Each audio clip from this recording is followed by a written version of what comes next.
Welcome everyone. In this lecture, we'll start a new topic in mineral nutrition chapter, that is toxicity of elements, right? So there are some pictures on the board. So this is related to deficiency. We'll complete this and then we will go to toxicity. So in the previous lecture, we talked about deficiency of essential elements. What do you mean by deficiency? What do you mean by deficiency? For example, this is my marker pen. Now in this, if I don't refill the ink, then it will not write. Means if the ink gets deficient, then it will not write, it will not work. Then I need to take an ink bottle and I need to refill the ink, right? In the same manner, the concentration of the element should be this much. If you don't give that much concentration, then the plant will not grow. Plant shows deficiency symptoms. That's what is deficiency. Than the required amount, if the concentration goes low, than the required amount, if the concentration of the element goes low, that's called deficiency, and plant exhibits certain deficiency symptoms. Okay, so in the previous lecture, the 4 symptoms which are there in NCERT we discussed. They are chlorosis, necrosis, inhibition of cell division and delay in flowering. These 4 deficiency symptoms are mentioned in NCERT, and we made codes also to remember that. I told you, for chlorosis, 8 elements deficiency will cause chlorosis, and we made a code M3KISZN. Make a small correction. In the previous lecture, I told CIS. I'm sorry, it is KIS. So chlorosis, the 8 elements deficiency, it is 3 M's: magnesium, manganese and molybdenum. Then it is KIS. K for potassium, I for iron, S for sulfur, Z for zinc and for nitrogen. These 8 element deficiency will cause chlorosis. And necrosis is caused by 4 elements, C square and Km. C stands for carbon deficiency will never come. One is copper, other one is chlorine. Next one, K stands for potassium, M stands for magnesium here. Then inhibition of cell division, we made 4 elements. Monks is our code. And for delay in flowering, Mons is our code. Okay. So these 4 are there in NCERT. We discussed in previous lecture also. Some more diseases which are popular, I try to keep it on the board. One disease is called mottled leaf in citrus. What is the name of the disease? Mottled leaf in citrus is caused due to zinc deficiency. Zinc deficiency in lemon plants, orange plants, it causes mottled leaf. Actually, the leaf should be green in color because it has chlorophyll. Now, when that green color goes off and yellow color patches are there, then that is called mottled leaf. Here and there, green is there, here and there, yellowish is there. So that disease is called mottled leaf in citrus, caused by which deficiency? Zinc deficiency. Understood, children? Then this is first disease. The second disease is twig dieback of citrus. This is also citrus disease only. Twig dieback. If you see the younger stems, this is younger stem, this one, the younger stems, the tips of the younger stems will lose the leaves and the twig will die off. The twig is becoming dry and it will die off. It's called twig dieback of citrus, caused by copper deficiency. Mottled leaf in citrus is caused by zinc deficiency. Twig dieback is caused by copper deficiency. This is the second disease. And the third one, beetroot. The root stores the food material and it swells up. Now the heart of the root, where is your heart? At the center. In the same manner, in the beetroot, the heart means the center point, the younger leaves and all, the center part of the root gets rotted. So we call it as heart rot of beet. The middle part of the beetroot and the younger leaves which are arising from here are rotted. If you want, we can show that these are the younger leaves which are arising. They are rotted. That's called heart rot of beet, caused by boron deficiency. Beetroot boron deficiency, easy to remember, B and B. So the third disease is heart rot in beet, caused by boron deficiency. The fourth disease is whip tail in cauliflower, caused by molybdenum deficiency. Whip tail in cauliflower, caused by molybdenum deficiency. Now, we have seen cauliflower with the leaves. If you see, the cauliflower leaves are very big and very flattened. This much big leaves will be there. But when molybdenum deficiency occurs, such a big leaf will become like a tail. Such a big leaf will become like a tail. It indicates molybdenum deficiency. Right, children? If the beetroot center parts gets rotted, it indicates boron deficiency. In the citrus, if younger twigs, younger stems are dying, it indicates copper deficiency. If the leaves like are getting mottled patches, green patches, yellow patches, then that is indicating zinc deficiency. Now the fifth disease is bronzing in legumes. Leguminaceae plants, fabaceae plants, we know. What do you mean by bronzing? The margins of the leaf appear, they have bronze color patches, brown color patches. See, I tried to show that, giving a brown colored sketch at the margins.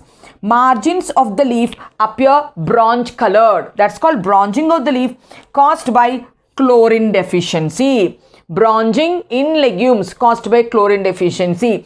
After alphabet B, C will come. Like that, you remember, bronzing is caused by chlorine deficiency, right children?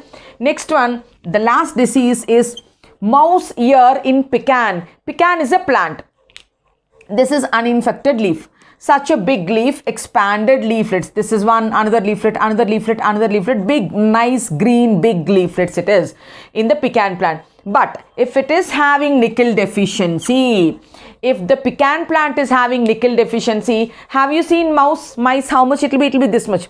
And the ear of the mice will be even this much, such a small thing. Can you notice here, such a big leaflet is becoming such a small structure.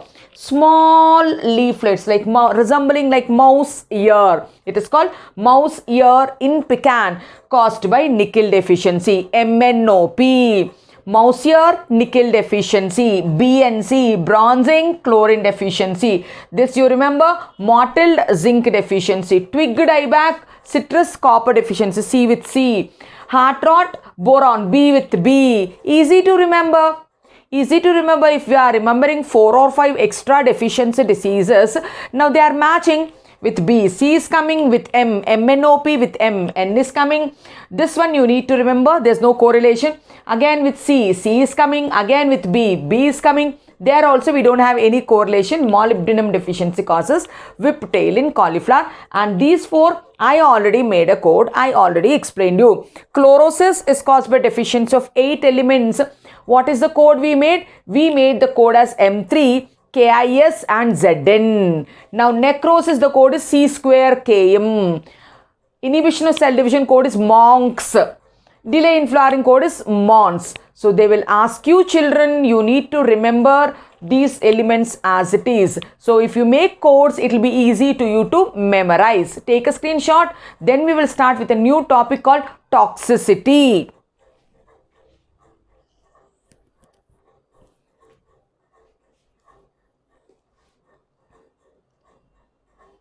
Right?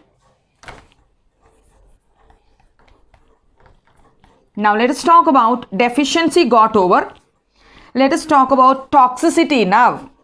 Now I told you what is deficiency. Now in my marker, if the ink is over, then my pen will show deficiency. It will not write. It will not do its function. Its function is to write. It will not write. Then what did I do? I brought a ink bottle. I started filling it. So what did I do? Instead of filling few drops, I filled it completely. Means I overloaded it. When I overloaded it, if you think like I am opening, what will happen? The ink starts drooping down. The ink will leak out. In the cap it will leak out. From here it will leak out. If I keep it on the board, there it will leak out. That is toxicity. What is toxicity? Excess than the required amount if the concentration is more. Than the required amount if the element concentration is more. That is called toxicity. Right children? So our today's topic is toxicity.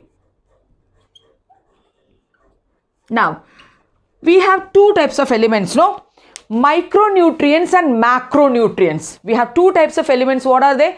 Micronutrients and macronutrients. And in our NCERT, the side heading is toxicity of micronutrients. Toxicity of micronutrients. Why is this so? Why there is not toxicity for macronutrients? Come on, think. Why there is toxicity only for micronutrients? Why there is not toxicity of macronutrients? Let us take a common example to understand. Now, if we eat chapati, roti if we eat, I usually eat 3, right? So, if I am taking one more roti extra, 4 if I am eating, will it become toxic to me? Or if I am eating 5 roti also, will it become toxic to me? No, I think so. So we can eat it. 3, 4, 5, 6, 7. Yeah, it's my capacity. So how much I can take it into my tummy, I can take it. So it will not become toxic to me. But now think, if I eat one chocolate, it's okay. But if I eat 10 chocolates, like eating 10 chapati, 10 roti, if I eat 10 chocolates, come on, imagine what will happen. Chocolate is full of glucose and all that glucose comes and shoots in your blood. If that glucose levels are such high in your blood, now that is toxic. We don't understand, but yeah, that is toxic. Understood means what we need to take it in big concentrations. If you take little extra also, it will not pose a problem.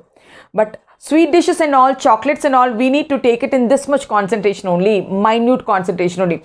If you take it little extra also, I'm telling it's toxic.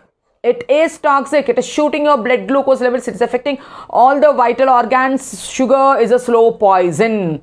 So now I think this example will help you to make the concept clear. Why macronutrients will not cause toxicity, why micronutrients only will cause toxicity. Macronutrients concentration is very less, like chocolate concentration.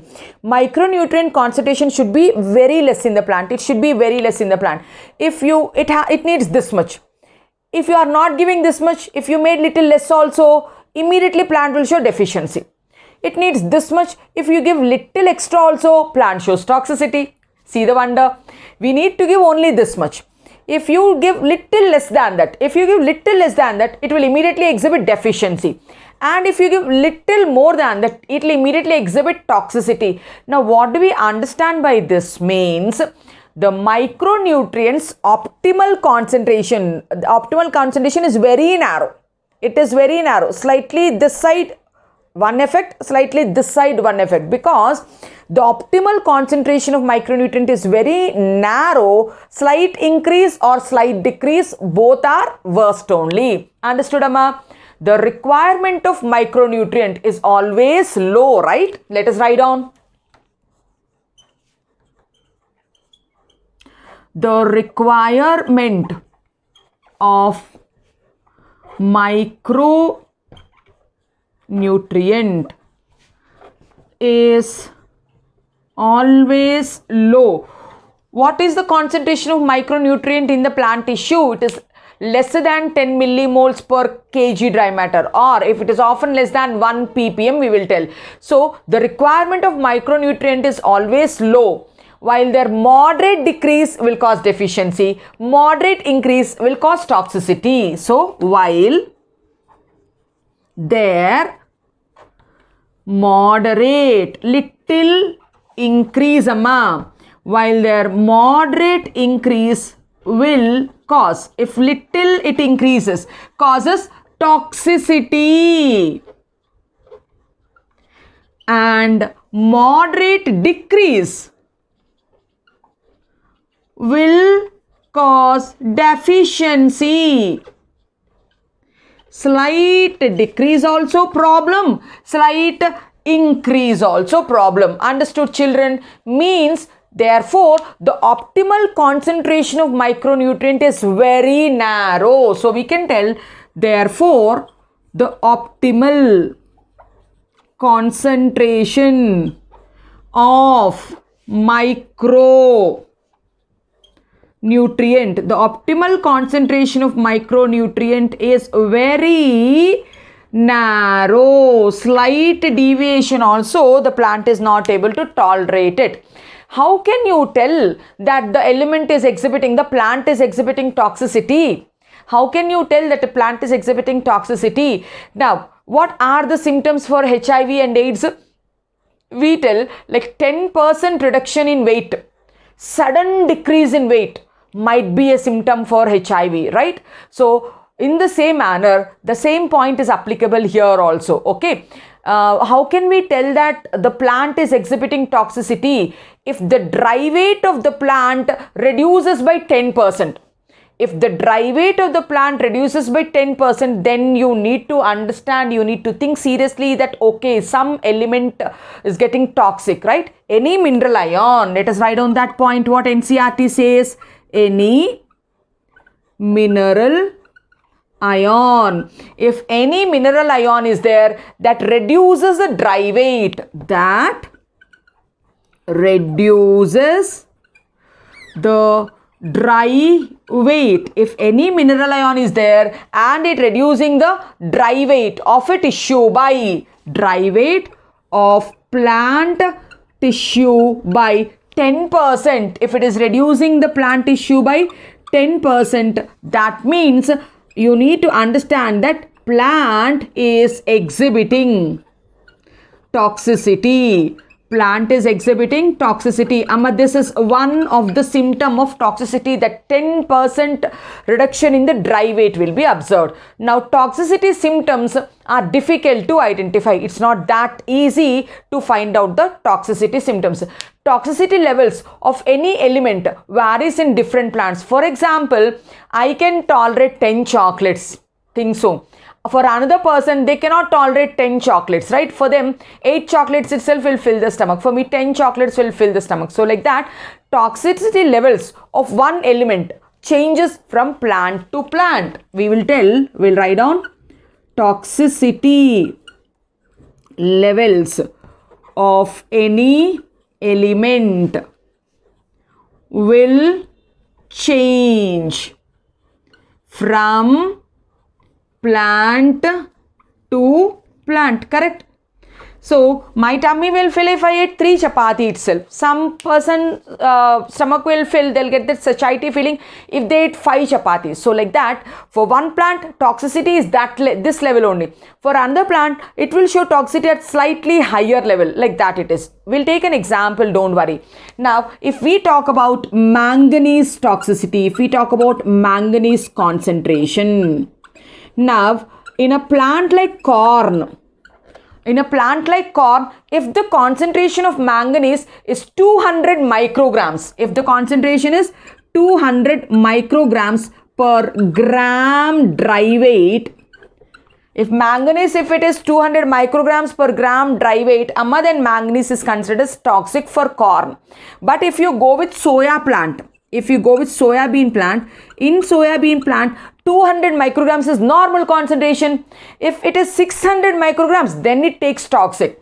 In the same manganese, in soybean, it shows toxicity at 600 micrograms of dry weight. Let us take sunflower plant also and see. If we take the third plant, sunflower, now it is even more. Sunflower demands 5,300. 5,300 micrograms is toxic for sunflower. 5,300 micrograms per gram dry weight of manganese is toxic for sunflower. Okay. The toxic level of corn is not toxic for soybean. The toxic level of soybean is not toxic for sunflower. So means with this example, you can understand this point. What is that point? The toxicity level of an element will change from plant to plant. Okay, understood? Now, many a times excess of an element inhibits the uptake of another element, right? So, if I eat, just now I ate my dinner. After having my dinner, like if I want to eat something else, can I take it? Already my stomach is filled, I can't take it. So for a namesake, I'll take a bite and then I'll leave it because my tummy is already filled. So like that, because one element is absorbed by plant in more concentration, the plant is not in a position to absorb the other elements. Got it? So many a times excess of one element may inhibit the uptake of other elements. Let me write down. In NCERT they gave many a times excess of one element. If one element is excess, may inhibit the uptake. It will not allow the other elements to take inside. May inhibit the uptake of other elements. Again, I will give example here. If you take one element extra, the plant may not take the other elements. For example, if the plant has taken manganese in more concentrations, if the plant has taken manganese in more concentrations, then the manganese extra concentration, it competes with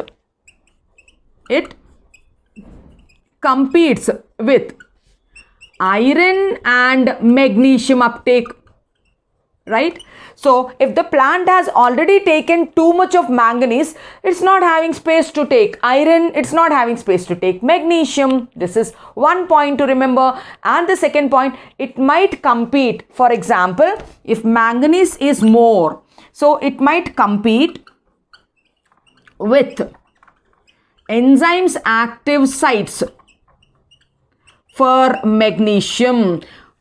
Yeah, we will see it here. This is an enzyme and this is the active site. In that active site, if manganese is more and if the manganese comes and binds, if manganese has already occupied, then magnesium cannot bind, it seems. Magnesium is an activator for most of the enzymes and magnesium should come and fit here. But because manganese is more in the plant, manganese at toxic levels, manganese is more in the plant, this manganese will interfere the magnesium to bind to the enzymatic site. That is the second point. And the third point is, if manganese is more, then calcium translocation in shoot apex is stopped. What do you mean by translocation? Long distance transport. Calcium translocation. Calcium has to move towards the shoot tip so that the shoot grows. If manganese is more, it will not allow the calcium to move towards the shoot. Okay. Manganese, if it is more, 3 points, Amma. First point, if manganese is more, it cannot take iron, it cannot take magnesium. I ate my food, I can't take anything extra if you offer me, like that. That's the first point. And if manganese is more, it will not give space for the magnesium to come and bind to the enzyme. Second point. If manganese is more, it will interfere with the calcium transport to the shoot apex. Third point. Understood? Now, what did we discuss in this board? Let us have a quick recap. Today's topic is toxicity. Toxicity of micronutrients only. Why did they give in NCERT? Why didn't they mention about macronutrients? Macronutrients are already more in the plant. If you take little more also will not exhibit toxicity. As I told you, if you are eating 3 chapati, if you eat 4 and 5 also, not an issue. Micronutrients, the concentration is very less. If you take little more also, it will become toxic to the plant. If you take little less also, it will exhibit deficiency. Means the optimal range of micronutrient is very narrow, we told. How do you make out that the plant is exhibiting toxicity? There's a sudden drop in the dry matter. 10% drop in the dry matter tells that, okay, plant is showing some toxicity. Right? And establishing toxicity is difficult. Actually, they told, like, for one element, for one plant, corn is toxic at 200 micrograms. In corn plant, the manganese concentration is toxic if it is 200 micrograms. Whereas in soybean, the manganese concentration is toxic if it is 600 micrograms. Whereas in sunflower, it is toxic at which concentration? 5300 micrograms, it is toxic. Okay. In one plant, very small concentration, it became toxic. In another plant, very high concentration, then only it became toxic. Now, many a times, one element taking more will not give the scope for the plant to take the other elements. Now, it will not allow the plant to take iron, magnesium, calcium. Actually, instead of thinking it is manganese toxicity, instead we can also think it is iron deficiency, it is magnesium deficiency, it is calcium deficiency. Take a screenshot, we will continue.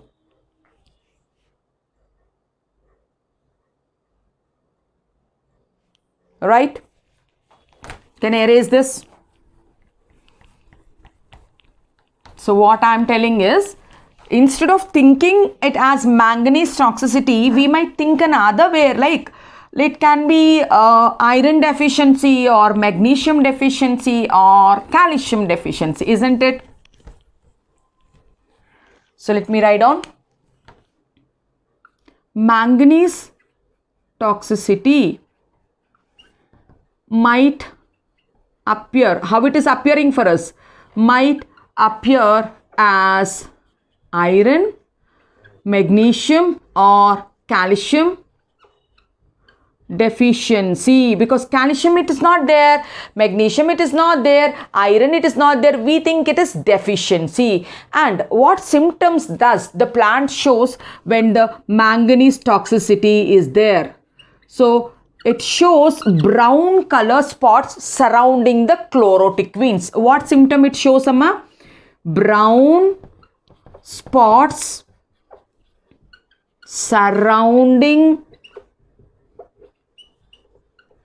chlorotic veins. Actually, in leaf, this is the midrib and these are the veins. The veins are very much green in color. Chlorotic veins means green color is lost, means the vein becomes yellow, and brown colored spot surrounding the chlorotic veins means here brown colored spot, here brown colored spot, here brown colored spot surrounding the chlorotic veins. If the brown colored spots, this is a common symptom you might have seen. This is a common symptom you might have seen. So the vein should be green, but they became yellow, which is called chlorotic veins. Surrounding that yellow colored veins, brown colored patches are there. That means manganese is more in that water. Plant is suffering with manganese toxicity. Okay, children, understood? Now, is this knowledge in NCERT they are asking us, is this knowledge important for gardener? Yes. This knowledge about toxicity helps the farmer, let it be a farmer or let it be a gardener, right? So let it be a gardener, it helps the farmer and gardener to understand the physiology. So they will think it is iron deficiency, magnesium deficiency, calcium deficiency, but they're not thinking the other way, it is manganese toxicity. Now if they know about toxicity, then they will check and they will try to remove that extra manganese instead of buying fertilizers which are having calcium more, iron more, magnesium more, right? So this knowledge about toxicity will help the farmer to understand the exact situation, right, children? Then next one, there are some elements. We told that there are 30 universal elements in plants. Out of this 30 universal elements, we told that there are 17 essential elements. And then we told the remaining 13 are non-essential elements. They are non-essential elements. You know, sometimes non-essential elements will counteract the toxicity. Sometimes non-essential elements will counteract the toxicity. I'll give you an example. If we go with aluminium, we did not study under essential element, means it comes under non-essential element only. Aluminium will counteract which toxicity? Copper toxicity. Aluminium will counteract which toxicity? Copper toxicity. So during copper toxicity, plant weight reduces by 10%, right? During copper toxicity, plant weight reduces by 10%. But copper is toxic, but if aluminum is there, then the plant growth is normal. Then the plant growth is normal. Understood, children? In the presence of aluminum, even if copper is more, plant will grow. So that is possible in some cases, not in all cases. What did we discuss in this board? We are telling that manganese toxicity, actually manganese toxicity it is, but we might think it is deficiency of iron, magnesium and calcium. What exactly is a manganese toxicity symptom? It is brown spots surrounding the chlorotic veins. So these are yellow colored veins. Surrounding the yellow colored veins, if brown spots are coming, that is manganese toxicity. And this knowledge about toxicity will help the farmer and gardener to find out the exact situation, whether it is toxicity na or it is deficiency na. And sometimes some non-essential elements will counteract the toxicity. Example, copper toxicity can be counteracted by aluminum presence. Aluminum will allow the plant to grow even at copper toxic levels. Take a screenshot, we will continue.